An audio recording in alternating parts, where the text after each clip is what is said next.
Hi, this is Aaron from the Everyday Language Learner, and today I'm joined with David Mansaray. David's a writer, a language learner, an explorer, and a thought leader pushing the limits of language learning. He's a student of Japanese, Italian, Spanish, and is the host of the Polyglot Project podcast, in which he regularly interviews polyglots and language experts from all around the world. I'm excited to have the chance to interview him today. David, thanks for joining us.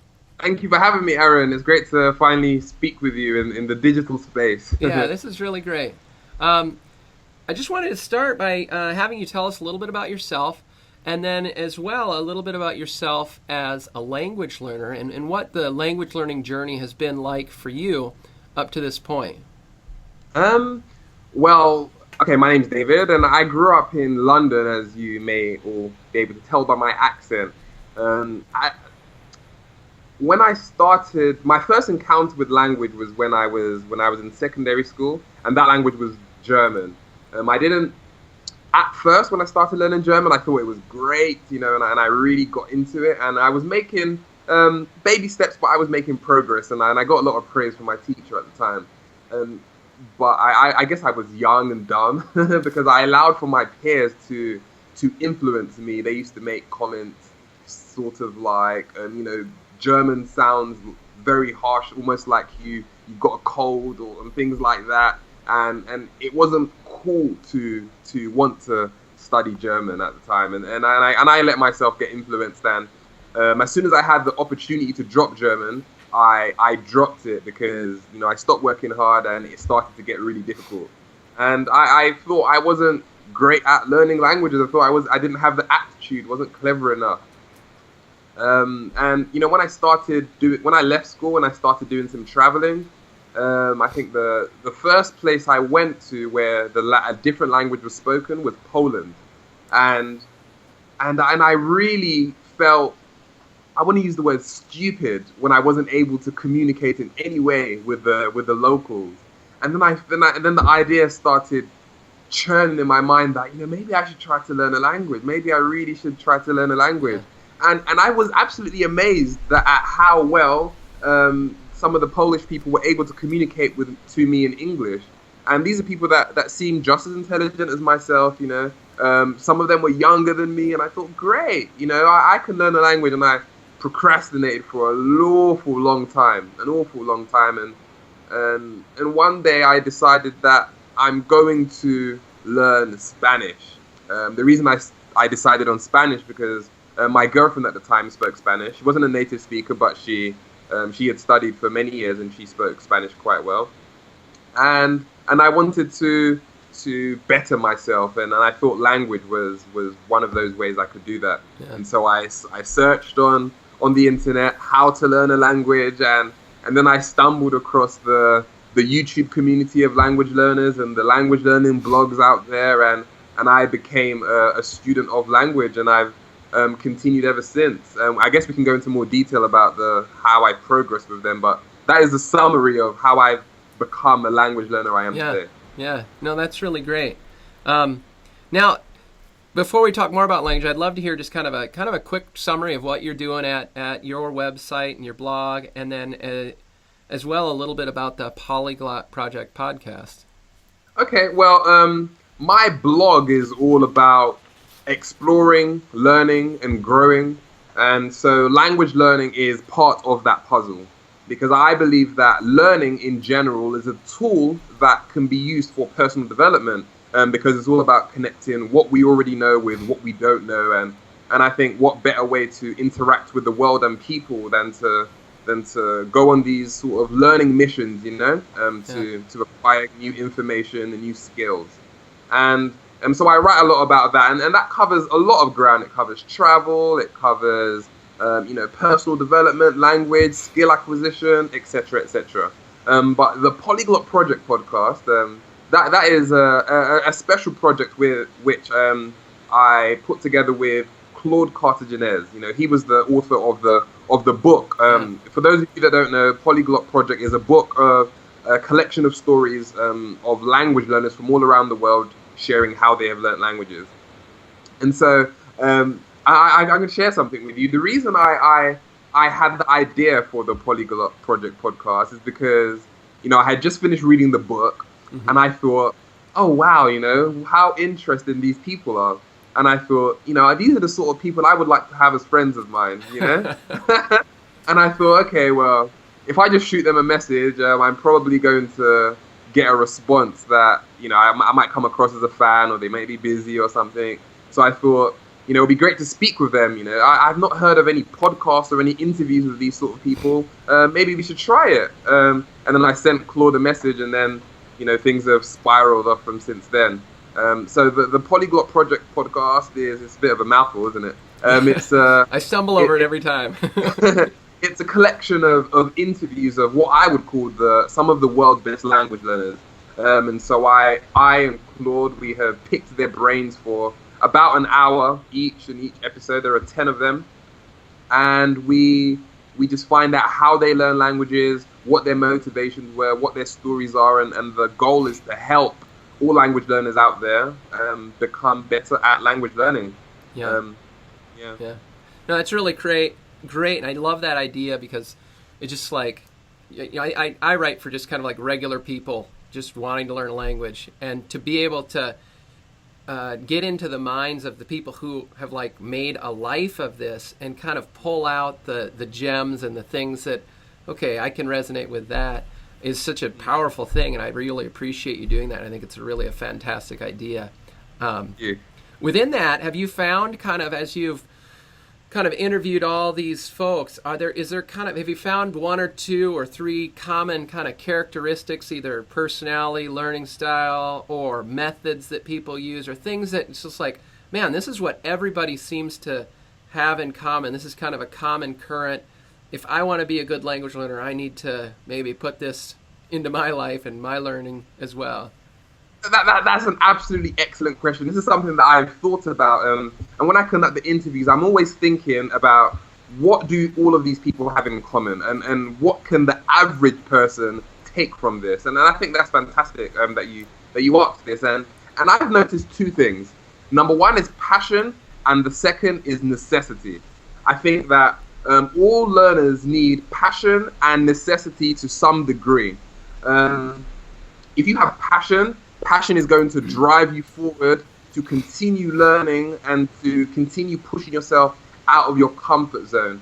And necessity is really it speaks for itself, is when you actually need to learn the language. You need it for some reason whatsoever. And so, these are two simple things, but, there's a lot of depth to it, because, passion doesn't have to be passion for the language itself. It could be passion for reading, passion for connecting with people, passion for travel, but you need something that is going to keep you going when things get difficult, and that is something that all of these polyglots have. And the next thing is necessity, because what we all need to remember is that language is a tool for communication, and if you don't have a need to use a language in any way, then it is really, really difficult. This is where passion can come into it. If you just have passion, full stop, then you don't need right. necessity, because passion. So I think polyglots, the best of them at least, they have both of these things. Yeah. They have the passion that drives them forward, and they also have created some sort of need, whether that be in their social circles, or it is in the media that they engage with, that they want to be able to understand. And I think the everyday language learner, the crowd that you write to, I think most people fall right in the middle. They fall right in the middle. They don't have a lot of passion, but they also don't have a lot of need for learning a language. And so when you fall right in the middle, I think it takes a lot longer to learn a language. Yeah. And that's all right, that's totally all right. We all have our strengths and weaknesses in different areas of life.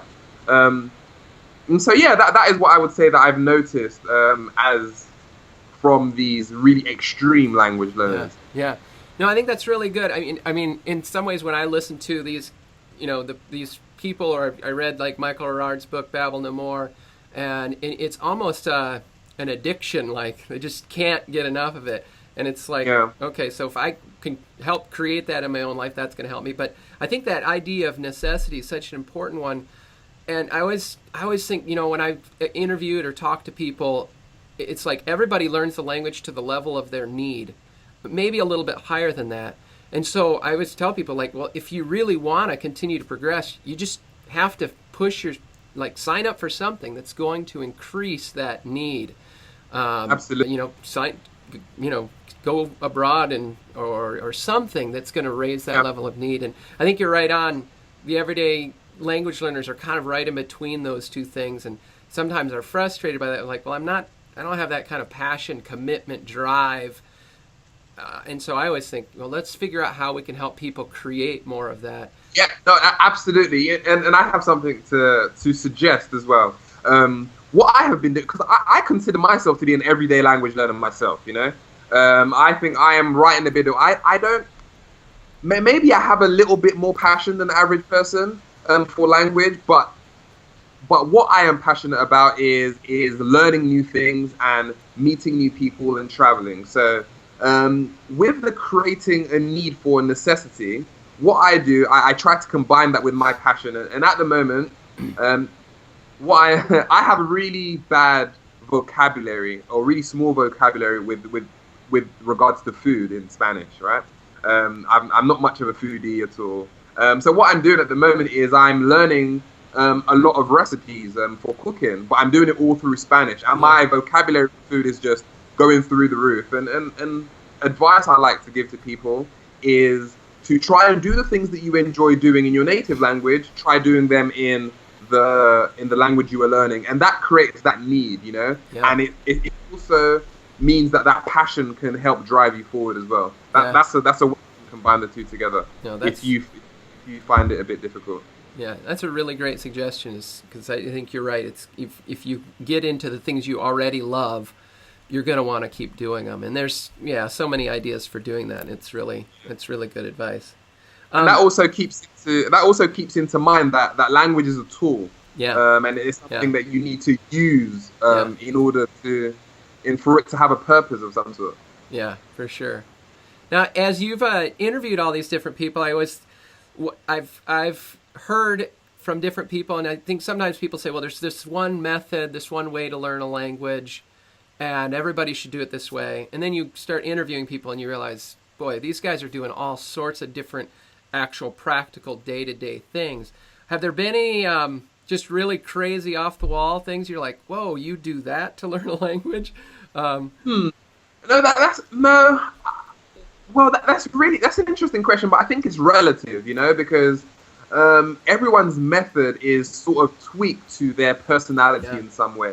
And so what might be a bit crazy to you might not be a bit crazy to someone else. So I'm not sure if there's anything that is crazy about the way people are learning language. None of the people I've spoken to, at least. However, I can say that some people focus a lot more on other things than others. And I'm not sure that answers your question really well, but to make it more concrete, Susanna Zarowski, she really likes learning with music, whereas there are other people who feel that music is not helpful at all. And so what I've learned from all of these people is to take away the bits that I like and that resonate with me, and form my own approach to language learning. I'm big on getting the message out there that there is no one size fits all. There is just a size that fits you. Right. Yeah, that's really awesome. I mean, and I think that's probably maybe one of the things that distinguishes a good language learner is they are able to do that. And it's like, I'm going to take charge of my language learning, and I'm going to do the meta learning to figure out what are all the ideas out there. There's more than just signing up for a class, obviously, and figure out what works best for me, for my personality, for my learning style. And when people can kind of take control and do that, that's when things really start to hit that sweet spot and start to really click and feel like, okay, now we're getting somewhere. I'm enjoying this. And when you're enjoying something, I always think about like the 1 more minute dad rule. Like whenever my son's having a good time, like, Malachi, it's time to come in. He's like, 1 more minute, Dad. And it's like, if you can get into that kind of zone with anything, with learning languages, though, where it's like, man, I just really am enjoying this, then you're really in the zone. You're putting in more time. You're able to get a lot more of the things you need and able to really grow your language. And so that's really good. Yeah. Absolutely, yeah, I agree. Couldn't agree more. So what about for you? What are some of the things that you feel like these are the things that work for me to help learn Spanish or Japanese or Italian, or either tools or resources or ideas? Yeah. I personally, I need people. I need people to help me learn a language. There's a lot of bars on the internet today about self-education, and I talk about this as well. But I don't believe that self-education actually really exists. I believe in self-directed learning, that we move ourselves towards the information and the people, the resources to help us learn. And so I personally, I don't know if some people may be able to do it, but if I don't have people to connect with on some level, then I find that my language learning stagnates. And this is for a couple of reasons. I've discovered that if I only have language learning partners, people that I only practice language with, I don't get that same drive and that same excitement for pushing myself out of my comfort zone, because it feels like work. But when I make an actual friend, then I want to communicate with that person for the purpose of communicating, not for the purpose of learning a language. Right. And so because I have that sort of connection with a person, then I'm going to feel more comfortable, and I'm drawn to talk about things that go on in my life, talk about a bad experience, talk about something really personal, talk about my family in more detail. But I find that if you're not actually friends with someone, then the conversations tend to be on the surface and superficial, and you get into this cycle of everyday conversation. And in my experience, I think that reaching an intermediate level in a language is quite easy, because most of language consists of everyday conversations, and the same things are repeated over and over again. But to reach those higher levels in the language, you need to be having those conversations that don't come up so often. And in order to have them, you either need to be really dedicated to push yourself to have those conversations, or you need to have friends that are just going to impose on you the need to learn these things. Yeah. So this is what works for me. I need people. People help me push my language learning to the next level. Yeah. No, that's really great. I think I'm real similar in that when I don't have relationships around me, it becomes more difficult. It becomes more an act of willpower. I've got to keep pushing myself, and so it becomes tougher. And so I'm thinking I need to really keep developing relationships. We've moved back to the States now. Well, there aren't any Turkish speakers around me anymore in my immediate proximity, but because of the internet, I mean, every friend I have in Turkey is a phone call away, and with Skype, I can call their cell phone for 2 cents a minute. I mean, so there's no excuse, and those relationships are there. So it's been helpful to know in today's world how connected we are. It's just like such an opportunity, and it's too bad that people don't realize that and take advantage of it. And part of it's just learning and knowing how, but it's really good. I also, sorry. No, go ahead. No, I was going to say, I also think that language is something that connects people together and connects people to culture. And so if you are not part of this culture or this bubble where this language exists in some way, then I find that it's really difficult to improve. And we can create these artificial environments with media, totally, and it works and it helps us.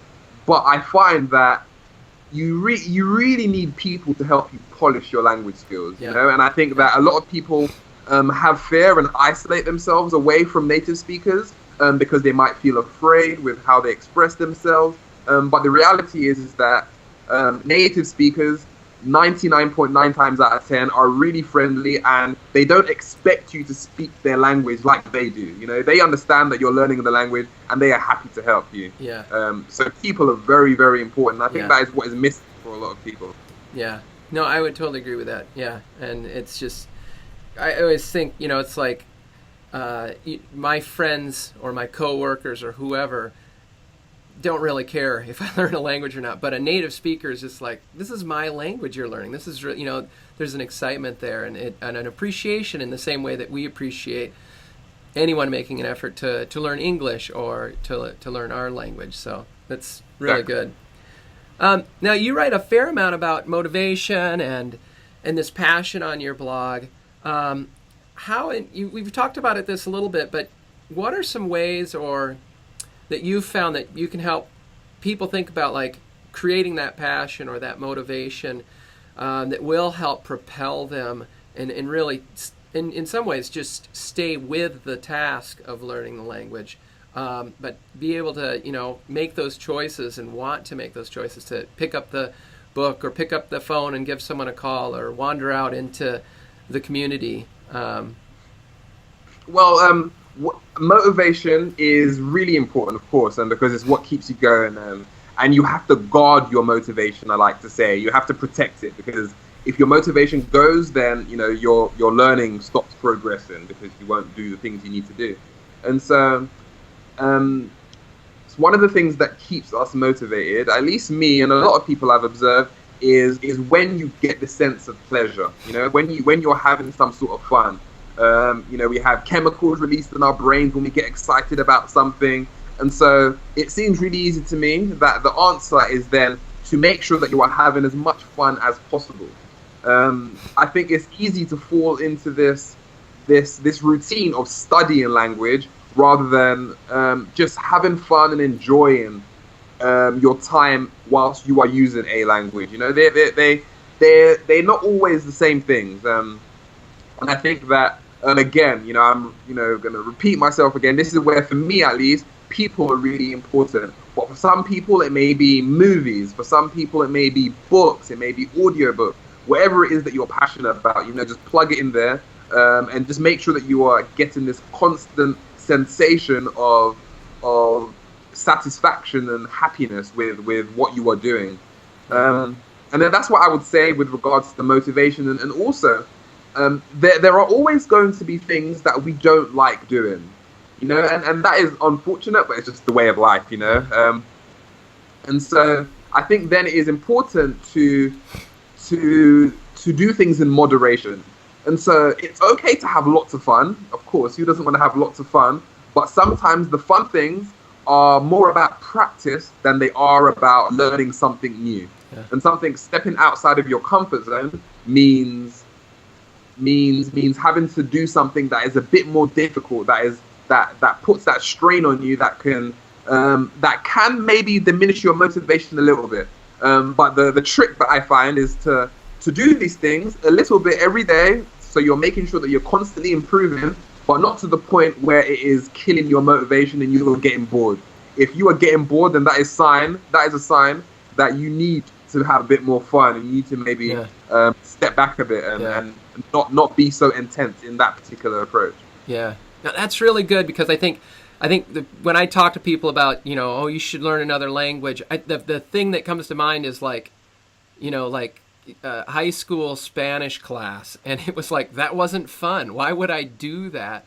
And I think to help people realize, there's a whole load of things that they never told you about that you can be doing to learn a language and practice language. And if we can load up on those, and then I like that idea of that you talk about there, then you do have to sit down and put in the hard work, the grind work, but you can do that in little bits every day, and then spend the most of your time just enjoying the language, interacting with the language, playing in the language.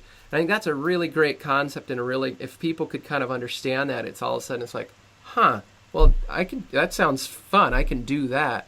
And I think we do that in other areas of our life as well. So people understand that. But language learning is this thing that most of us have had one experience in school, and then, like for you, it was kind of getting into this, seeing this internet community of people and YouTube community of language learners, and all of a sudden it was like, well, this isn't like necessarily like my high school class was. Like, this isn't it. They're doing this way differently, and I think that's just such an important thing to kind of get that message out to people, that there's a lot of ways to go about learning a language, and Absolutely. a lot of and I'll add something, Aaron. There is a lot of talk on the internet about the best method, the best method to learn a language.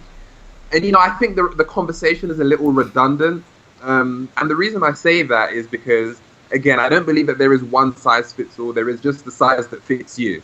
And I'll also add that the best method out there is the one that you were able to sustain and the one that you were able to continue doing. There are YouTube polyglots out there that have their own methods and techniques, but I know from the depth of my heart that I couldn't do those things consistently because I would get bored. It just feels like too much work for me.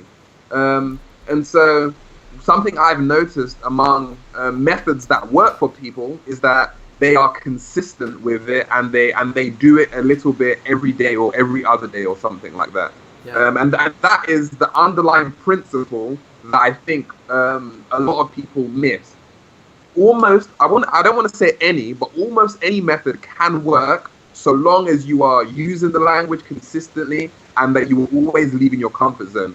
That is language learning in a nutshell, Yeah. Always leave your comfort zone and be consistent with your usage of the language. Yeah. That's it, really, to be honest with you. Yeah. At least from my perspective. No, I totally agree with that. It's sticking with it is just that is the method. I agree with that, and because you're right. I mean, people have been learning languages using every conceivable method under the sun, and some of them are almost like crazy, and yet they're learning them.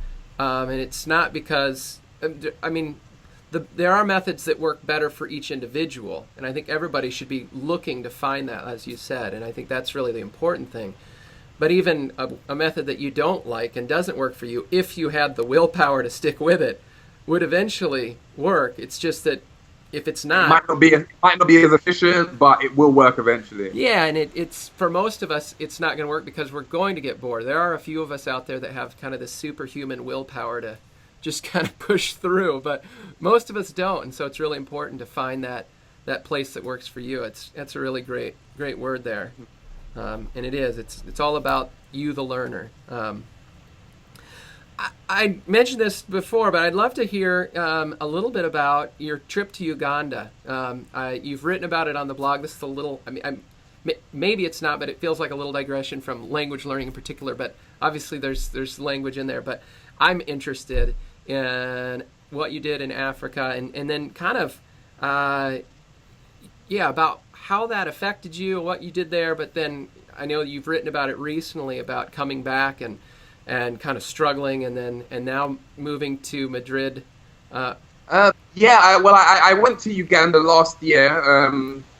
Was it April, May, June? I can't remember exactly the month, but I went there and I did some charity work. I was doing some teaching in some schools. I was working in some orphanages, and the reason for the trip was just to go out to see a new culture and see how I could, in some way, join an organization and help those that are in need, And when I was out there in Uganda, I had a lot of interesting conversations with students, and a lot of them spoke about the struggles that they had with their education and some of their dreams, etc. And it just sort of made me realize how fortunate I am, to have grown up in Europe, with the sense that I don't have to worry so much about necessities like food or if I'm going to be able to get educated or not, because it's something that if I want it, I can have it, it's all down to me, but not everyone is fortunate like that. And so when I went back to London, I sort of felt a little bit empty, you could say, because I just thought, what am I doing here? I don't feel like my life has purpose in a sense. And I struggled for a little bit thinking about ways that I could live that life that life of purpose, which for me is helping others and helping others grow and grow myself. But I sort of felt like I stagnated a little bit in when I was in London. So I decided to live on the edge of my comfort zone, and I thought, I really want to take my Spanish to the next level. I know that I need people to help me with language, just my personal way of learning.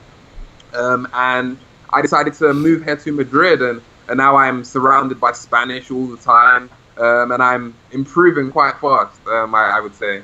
Yeah. And so that is how that trip to Uganda has led me to Madrid, where I am now. That's great. You think you'll go back to Uganda or Africa at some point in time, or? Oh, absolutely. Africa is one of my favorite places on the planet. Yeah. I love the weather. I love the people. I love, one day I would love to learn another African language. Absolutely, yeah, definitely. That's great. So now you're in Spain. What is kind of some of the things you're doing? Thanks for sharing about that. That was really good. I've wanted to hear more about that. I loved seeing those posts and the pictures and things. But now that you're in Spain, what are kind of some of the things you're doing? So your Spanish is really improving. Is it just a matter of getting out and using it, or are there other things you're doing throughout your day to really take it to that next level? What are you doing in a practical sense in the day-to-day to take it to that next level?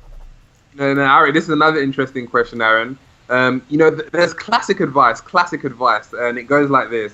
If you want to learn a language, the best thing you need to do is go to the country to learn the language. And there is truth to that, but it's a lot more complicated than that, because I believe that a country is just another tool to learn a language. It's just another resource, but you actually have to know how to use this resource. Yeah. And so I'm sure you know this as well. I'm living where you lived in Turkey. And so a lot of I still study language. I still study Spanish. And a lot of that time is spent on my own. And this is through reading. This may be watching videos sometimes, or listening to the radio or something. And I personally think that you do a lot more of the learning through these sort of resources than you do just out and about in the streets. And the reason why I say that is because when you're using resources, you get this sort of, you get more control over the resource. You can control exactly what you want to hear about. You can pause it, you can rewind it, you can highlight it, you can, whatever you want to do. But when you are outside speaking the language with native speakers, there's only so many times you're probably going to want to ask, can you repeat that? You tend to let a lot of it go when you don't understand.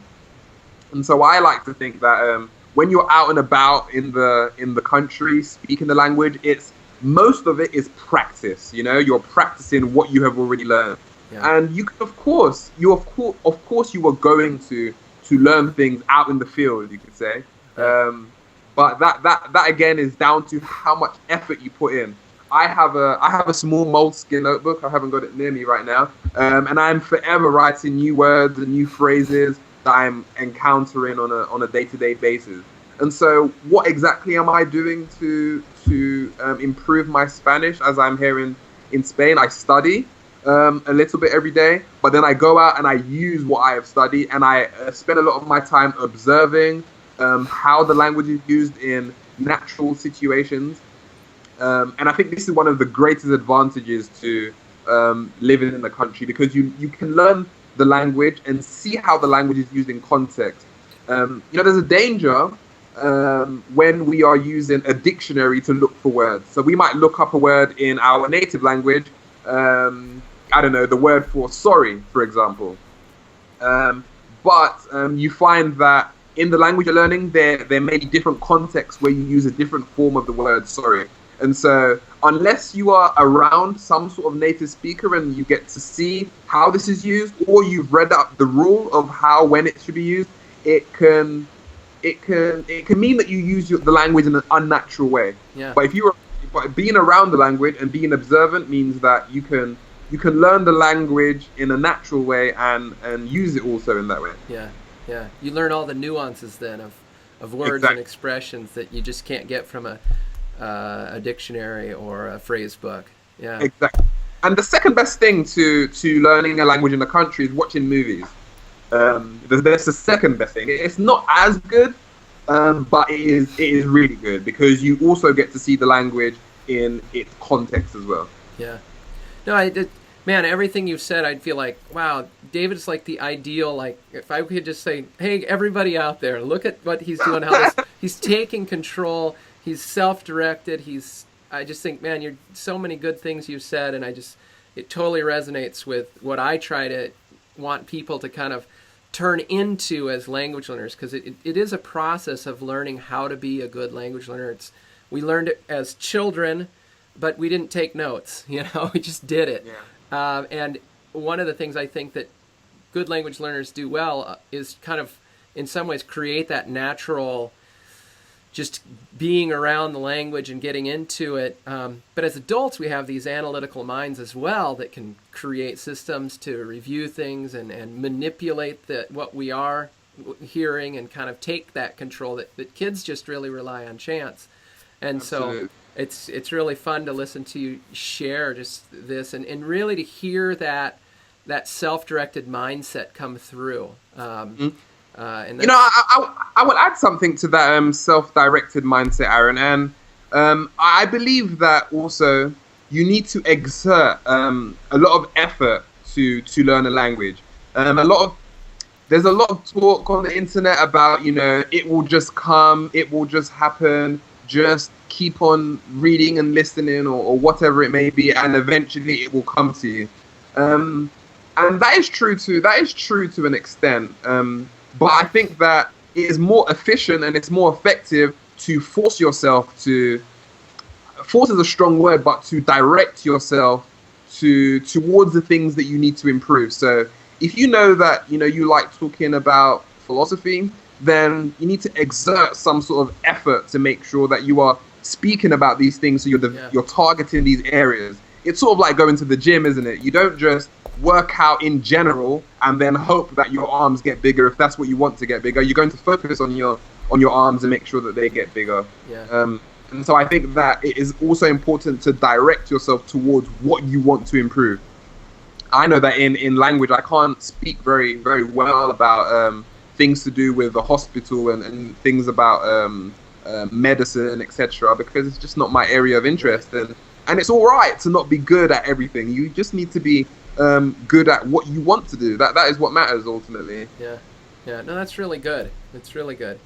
So one of the questions I always want to try to end, and this isn't the last question, but kind of make sure I ask everybody I talk to is, what's like one piece of advice that if you were to talk to someone who's like, kind of like, I'd like to start learning a language, and it's probably come out already, but kind of what would be one thing you'd tell that beginning language learner to just help them start well?